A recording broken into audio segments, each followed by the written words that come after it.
లోపల నుంచి తన్నుకొని వచ్చే భావావేశాన్ని ప్రకటింపచేయాలంటే దానికి ఆర్ద్రత అని తెలుగులో వాడతాం.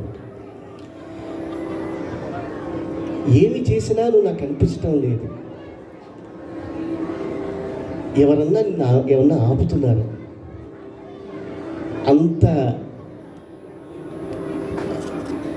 కఠినమైన హృదయమైన కలిగిన వాళ్ళు ఇక్కడ లోకంలో ఎవరు లేరే.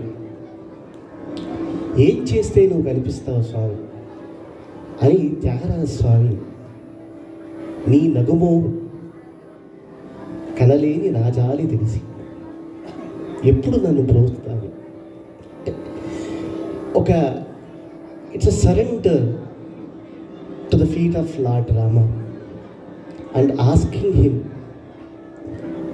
when will I have the salvation? When will I have your person? What do I need to do? Is there something that's actually wrong? Is somebody stopping you? I've been actually a devout bhakta. Day in and day out, I'm only doing Ramajapa. Why is it that I'm not seeing you yet? ఇందులాగా అభేరి నగుము